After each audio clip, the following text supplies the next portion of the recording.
chance to SVC Sports Weekly, your once-a-week online radio broadcast, hosted by Nosek Gage. Gage, we got a lot to get to this week in our final week heading into the New England Collegiate Conference postseasons, but we're going to actually start with cross-country, which goes to the NECC Championship this weekend. Let's backtrack a little bit and go over last week's races. We'll start off with the men's. They went down to the Golden Bear Invitational at Western New England University last Saturday down in Springfield, Massachusetts. The team finished 12th out of 18 teams. Very strong field. A lot of great, participating teams down at that event. Historically, that's how it is. I think it was 190 runners in the field on the men's side. And Southern Vermont junior Herson Canta was able to come away with a 21st place finish. So people might think, 21st, that's not very good. But when you're looking at that competition and the schools that they're going up against, that is pretty impressive and another outstanding week for Herson. Yeah, I know. I looked at the standings or the results on Sunday morning, just to check and see how our men's cross country team did, and looked and saw Herson finish 21st, and I was really impressed. Was very congratulatory towards him. A good time, just 7 seconds shy of his personal best. So a really good run for Herson this week. Yeah, it's actually his performance was able to land him with his 4th NECC Runner of the Week honor, and that's pretty tremendous to be able to see him pretty much week in and week out. I'm surprised he didn't get it the week that they took off and didn't have a race, and they just said, out there somewhere he's probably running and he's the Runner of the Week. But again, 4th time this year for Herson Canta to be named the NECC Runner of the Week, and congratulations once again to Herson for that. And now we kind of think about, last year we looked at Caitlin Forant on the women's soccer side, Amber Flagg on the women's basketball side. Players who are named weekly honors every week or a lot of the weeks out of the season, you can kind of say, okay, she should or he should be getting Rookie of the Year, Player of the Year. In cross country, it's different because at this week's championship meet, whoever crosses the line first, as long as they're not a rookie, will take title to that claim, or take claim to that title rather. Yeah, I think it's a pretty interesting way to do things with cross country, but it's the most fair way to do things. It's, hey, everybody's there, everybody's running the same course. You got to have that one good week, and it's basically like being named MVP of the championship game, but you get the honors for the entire league for the entire season. Another standout performance from the Golden Bear Invitational that we have to mention real quick is freshman Corey Barcombe. He came through the time of 30 minutes and 8.69 seconds. That was almost a minute faster than his previous. So again, using Coach Newton's training methods to get better every week, start shaving time off with this NECC championship in sight. And he hasn't really laid any NECC Rookie of the Week honors. But who knows, maybe he has a great week training, the course really plays to his ability, and he comes away with maybe the Rookie of the Year. But even still, I have a feeling that he's going to do well for that team. He's going to help them get good points, and hopefully maybe knock off Lesley University. Is that a possibility? Can they get the number 1 spot this weekend? Well, I think it's definitely a possibility. Just talking about names that we've said all season long, Herson Canta, Victor Velasquez, Corey here. It's just these guys are continually getting better, and I know this last weekend they ran against some NECC teams and fared pretty well, individually. So I think it is a possibility. They're going to have to run a very good race. As you said, Lesley University has been the conference champs the last couple of years, and it's normally them 1 through 5, and their runners are all the all-conference runners. So hopefully Herson or Corey or Victor or anybody in that mix can, sort of upend them and make a name for themselves. Again, they finished 2nd as a team last year at the championship, and I think people can look at this group and say they're even stronger, they're more well-rounded, and that they'll be able to push each other and really place well, and again, hopefully knock off Lesley, who has been pretty much the reigning champion in that sport since the dawn of the NECC. So if they can get in there and knock them off and bring another title back to Southern Vermont College, that would be absolutely great, and we wish the men the best of luck. The NECC Championship is hosted by Bay Path College again this weekend, this Saturday, down at Stanley Park in Westfield, Massachusetts. And the men will start at 12 p.m. Following the women, who begin at 11 a.m. They finished 4th at the championship last year. But again, let's recap this past week for the Mountaineers. They were also down at the Golden Bear Invitational, and they saw tremendous results. 4 season bests for the runners. 2 of those were personal records. I know this was a race that last year the women did very well at, and they kind of had that marked on their calendars, and they knew, once we get down to the Golden Bear, we can really shave some seconds off and set some PRs, etc.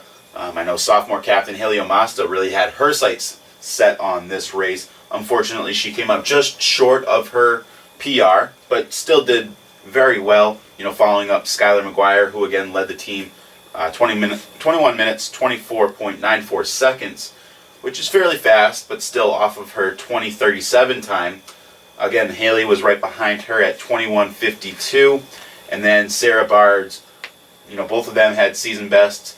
Sophomore rookie Ashley Perino was 4th, and then Mallory Knos-Scribner was 5th. Each of them had personal bests, and it's great to see Mallory come back from an injury that she sustained early in the season and kept her out for about a month here, and it gets her a good race before this championship meet this Saturday. Absolutely, and like I said, again, this race was very competitive. As you said, a lot of personal best, which is good.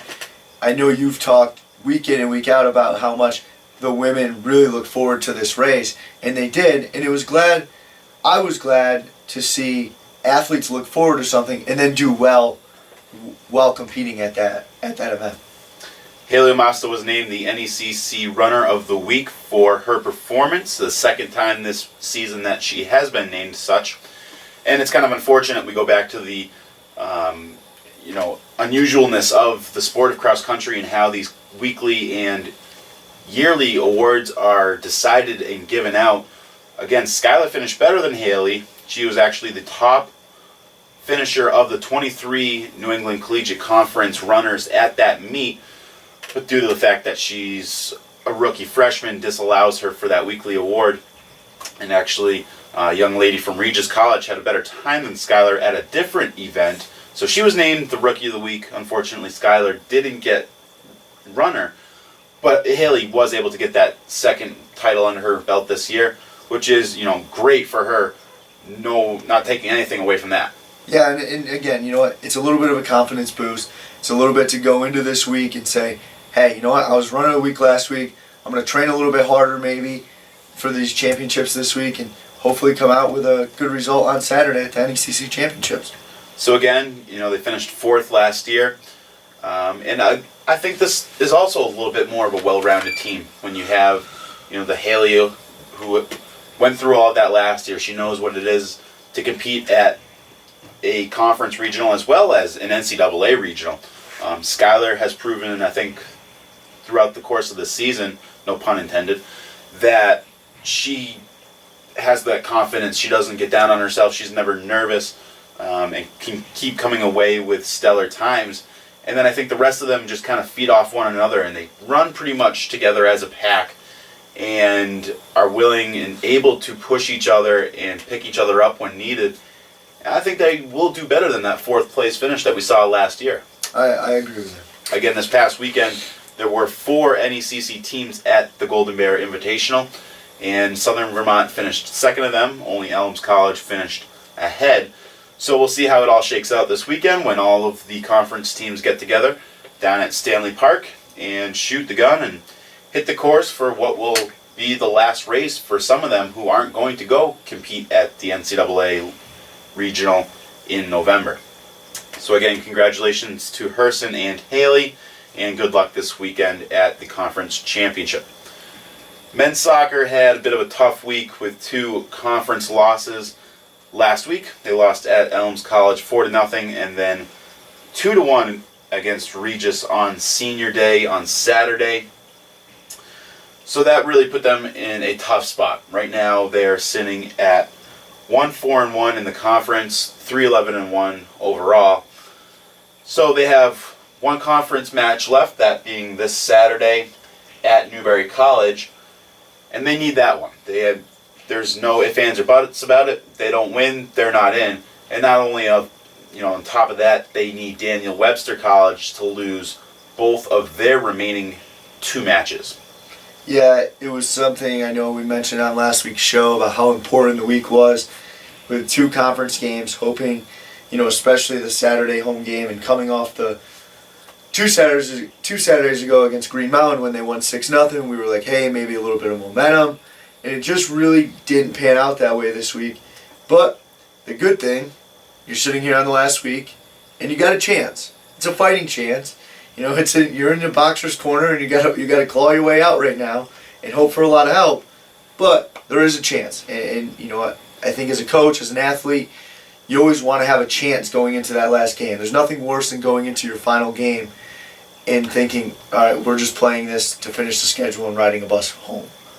Exactly, and I think it's similar to last year when they had their season came down to this final game, also against Newberry, and I think that was a situation where if they won, they were in, and this is where they have to win and they need some help. Fortunately for us, Daniel Webster's last 2 games are against the number 1 and number 3 teams in the conference as they stand right now. Wednesday, when the Mountaineers visit Middlebury College for what will be a very tough match. Middlebury is a very strong team, but it's non-conference. For all intents and purposes, they can use that as practice and training, kind of a scrimmage, if you will, for that Newberry match on Saturday, which is the season. Again, Wednesday when they're at Middlebury, Daniel Webster will be hosting Middlebury for a 3:30 p.m. match. So if D-Web wins Wednesday, the guys will know coming home from Middlebury that the season unfortunately will be over. If D-Web loses, then they visit Elms College on Saturday, and now, let's play ball and see what happens. Yeah, it's always fun to scoreboard watch, but at the same time, you have to be able to take care of business first. We had the chance this Saturday against Regis, whereas if we won, we would have put ourselves in a really good position to, own their tiebreaker and own Daniel Webster's tiebreaker, which would be the 5th, 6th, and 7th teams right now in the standings. But we didn't, so now you got to move on, and you have to take care of business on Saturday against Newberry. But like you said, you also need to scoreboard watching and hope that Daniel Webster loses out. Yeah, you mentioned that Regis game this past Saturday here that the Mountaineers lost by a 2-1 score. They were down 2-0 and were able to come back and, they continue to fight. That is one characteristic that we've mentioned about this team on a couple shows here. And they don't get too far down on themselves.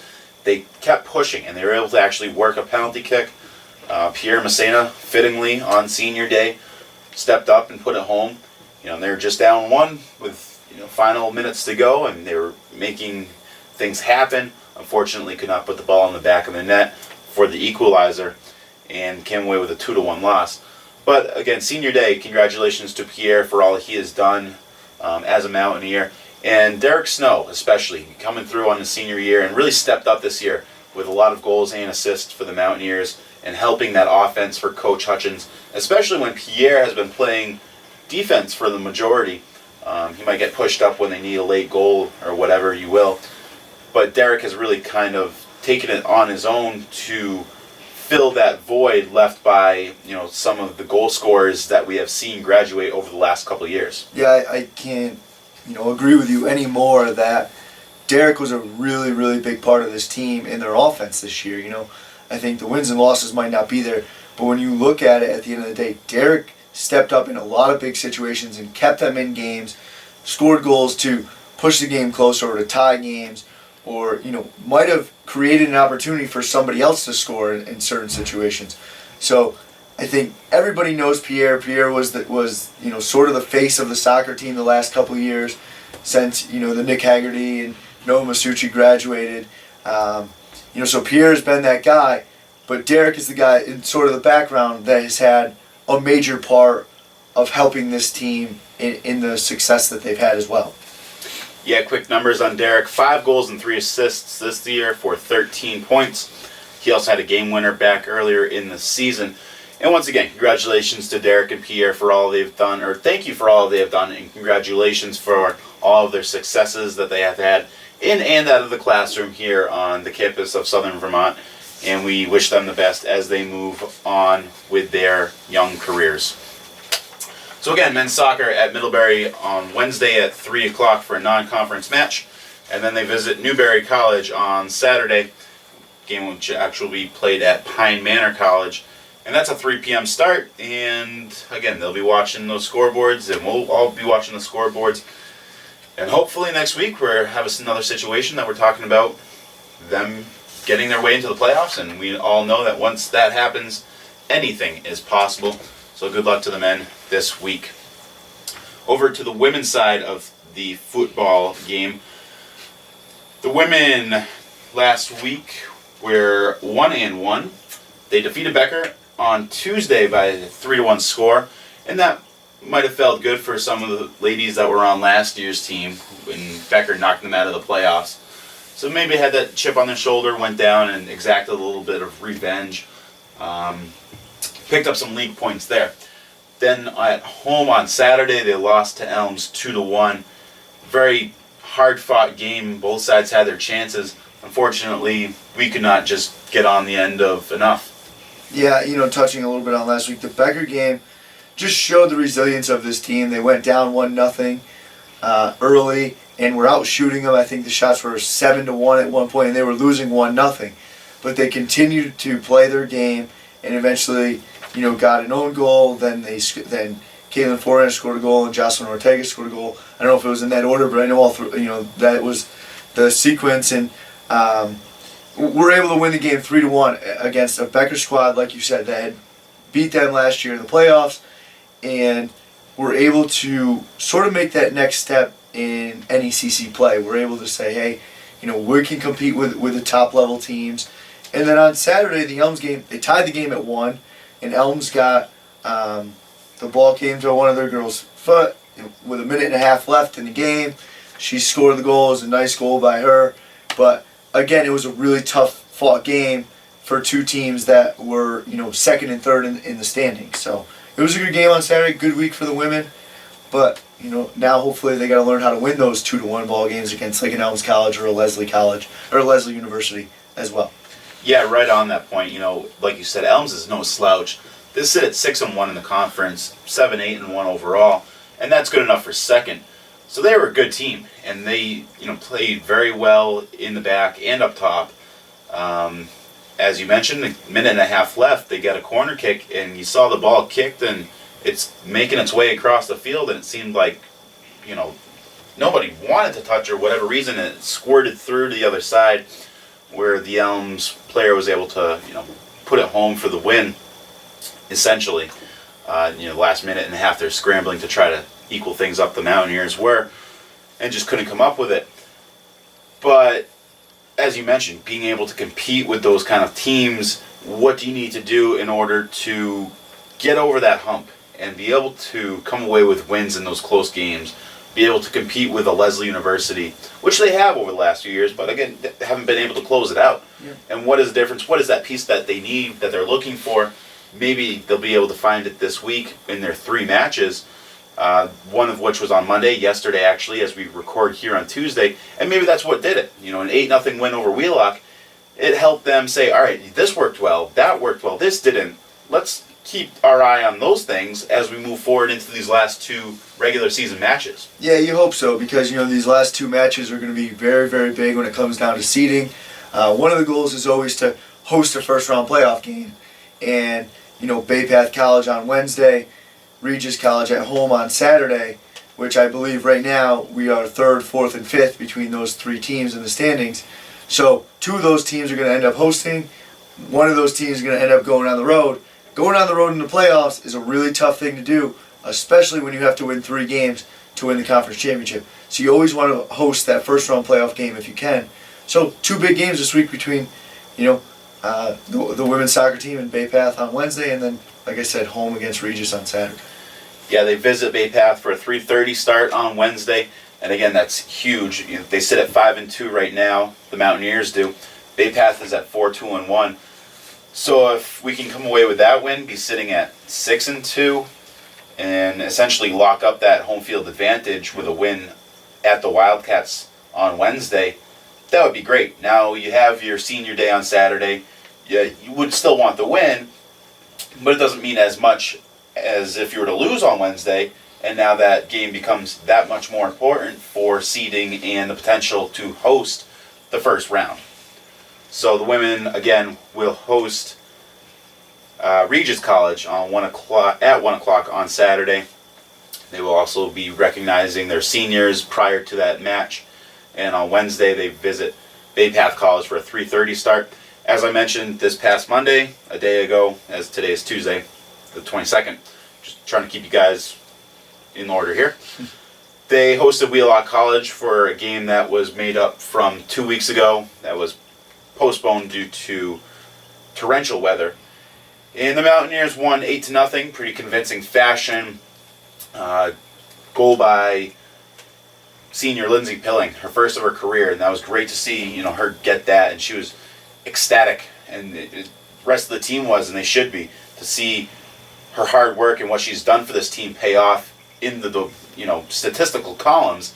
And it's easy for people to look at those numbers and say, well, she doesn't do anything on the field, and the Mountaineers and the team knows that, and all the her teammates know that that's just not true. She does a tremendous amount, both during practice, in the classroom, whatever it may be. So to see her kind of get rewarded in that aspect, was really, really bright spot of that game. Yeah, I think that's one of the great things about college athletics. I think it's one of the great things about athletics anywhere, is when you see a senior with that much happiness, for a goal, or whether it's anybody that achieves that accomplishment that maybe they haven't done before. It is really an exciting thing, and it's something that I think why so many people love athletics. So really congratulatory towards Lindsay. As you said, she does so much for that program on the field, off the field, in practice, in the games, just giving, she may come off the bench, but she gives 10, 15 huge minutes that allows, a starter to come off and get a sip of water for those 10 minutes and then go back on with a lot of energy. So, it's someone like Lindsay, and in every sport at our school has somebody like this that is huge, will never be rewarded in a box score maybe, but is huge when it comes to the success that a team has overall. Absolutely, and again, congratulations to Lindsay for all of your hard work. And we'll mention a little bit more about this next week as we talk about her senior day that comes up this Saturday. A couple of other bright spots from that match against Wheelock. Maisie Holton, freshman, scored her first collegiate goal. Nice header off of a corner kick from Abby Rosas in the first minute, a little bit over a minute into the game. And then freshman Melody Orell scored her second hat trick of her season and young career. So again, getting those players to kind of get some more confidence, play different positions, and really tone their skills moving into these next two games. We'll wait to see how much that played a factor, or maybe it just made them more tired for these last two. Again, stuff that we will talk about next week on SVC Sports Weekly, so make sure that you tune in. Lastly on our list, women's volleyball. That is undefeated women's volleyball, still unbeaten in the conference. They sit at 6-0 right now, on top of the conference. And as they say, the destiny is in their hands. 2 more league matches, 2 more regular season matches actually overall. Wednesday night, they host Newberry College at 6 p.m. That will also be the Mountaineers senior night when they honor Natalie Ruelas, Vanessa Ruelas, and Carrie Balthazar. So we hope to see you all there. And then they go down to Leslie University on Saturday for a 3 p.m. match. And those teams currently sit at 2nd and 3rd in the conference respectively. And this is it. I mean, this is what sports fans love. You talk about scoreboard watching. Anybody that is interested in NECC volleyball, this is their week, because you got the top 3 teams battling it out, duking it out, seeing who's going to get that number 1 spot, who's going to be hosting next week, and put themselves in the best position to take the championship. Yeah, absolutely. What an exciting week for not only, NECC sports and teams trying to fight their way into playoffs, but for Southern Vermont sports. I mean, like we said, our men's soccer team has a chance to make the playoffs if things work out on Wednesday with the Daniel Webster, and they have to win. Our women's soccer team is fighting for a home playoff game, and our women's volleyball team is fighting to win the regular season conference championship and host, the semifinals and the finals next week for the NECC championship. But this week, Leslie took care of Newberry, and they beat them. We beat Daniel Webster. So as we said last week, those are the top 4 teams right now. But really exciting right now, and you just got to take one set at a time and hope to take one match at a time. And take it even further, take it 1 point at a time. Every service counts. If you put it into the net by an inch, that could be a momentum changer. That could be everything. That could be your season. So I know Coach Dion Jones is really keeping them focused throughout this week during practices. Again, Wednesday night they host Newberry. Sits at 5-1 in the conference right now. As you mentioned, their only loss coming to Leslie, whose only loss has come to Daniel Webster, who Southern Vermont beat on Sunday by a 3-1 margin, and that was tough. They had to battle back in that 4th set to come away with the match victory. So pretty much all 4 of these teams are in the mix, and Regis is right there at 4-2. We knocked them off 3-0, but again, they might be able to come back in the playoffs and say, you didn't see the real Regis. This is the real Regis that went to the championship last year, and you weren't expecting it, and here we come. It's can you tell I'm a little excited? Yeah, you have to be. How can you not be talking about the last week of the season, teams going into it, and competitive teams? It's not like, I think the last couple of years with our women's volleyball team, and not to knock this year's women's volleyball team, but the last couple of years it was, well, they're going to win, just hopefully someone doesn't take a set off of us or too many points off of us. I think this year it's like, hey, we got to compete. We have to play our best volleyball game, and it's gonna be fun to see the scores and hope that our women's volleyball team comes out on top, and hopefully we host those semifinals and finals again next weekend. And again, usually you don't really think of it coming down to this, but they're in a situation right now where if they win both, they host. They're the number 1 seed. They have the best route, through the playoffs. Versus wise, they'll be matched up against the winner of the 4-5 matchup. Correct. Sorry. Thank you. If they were to lose one of these matches, now they lose home court advantage. They're the number 2 seed. They're on the road. They might have to go to a Newberry or Leslie, both in the Boston area. That's a bit of a trip to be able to play or have to play that Friday night match. If they lose both, now they're not even looking at a bye. They're looking at playing, I believe it would be Wednesday night, and then have to win a game there in order to get into the semifinals. So these 2 games are crucial to their postseason and what the whole nature of the NECC playoffs is going to look like. Yeah, it's the difference between a 1 and 2 seed is so important in volleyball because, like you said, they both get a bye. But if you're to win the semifinal game, it's the difference between sleeping in your own bed and being comfortable, or sleeping in a hotel room where everything is different. So these 2 games, like you said, can be the season. They can be such an important role into the playoffs. They are. Going back to what you said, every point matters right now. Especially with a momentum team like our women's volleyball team is. If you serve one into the net and now that team runs 5 off, or if we get a big, kill and then we run 5 off, every point is really important this week, and we need all the fans there on Wednesday night for the Newberry game as well. So hopefully they're all there for the 6 p.m. game against Newberry College and senior night as well. Yeah, again, a big match against Newberry College, 6 p.m. in the Mountaineer Athletic Center. And if you can't make it, you can watch the live video broadcast or follow the live stats. The link is available on the women's volleyball schedule page on svcathletics.com. Make sure you check that out if you cannot make it up to the campus. We touched upon this week a lot. I'm going to backtrack real quick to discuss last week. As I mentioned, they won at Daniel Webster College 3-1. That was their only conference match. They also lost at Williams 3-0 back on Tuesday. I think a lot of them kind of expected that. Very, very strong Williams team, and they took care of business down there against the Mountaineers, but they were able to shrug it off. Went on an unusual Sunday afternoon match. It was actually a 12 o'clock match, so they had to wake up a little bit early on a Sunday. Again, unusual, but went over to Nashua, did what they had to do, came back with a win, and again, sit at 6-0 in the conference, and destiny is in their hands, and we hopefully will see them win against Newberry at home on Wednesday at 6 p.m. on senior night, and then down at Leslie on Saturday, and be holding that number 1 seed, the ability to host, and welcome whoever else makes it in, and then just get down to it. But that will be for another week, so we hope that you will join us in our next installment of SVC Sports Weekly with Nosek and Gage. We'll catch you then. We hope to see you here on Wednesday for women's volleyball and then Saturday for women's soccer. And as always, go Mountaineers!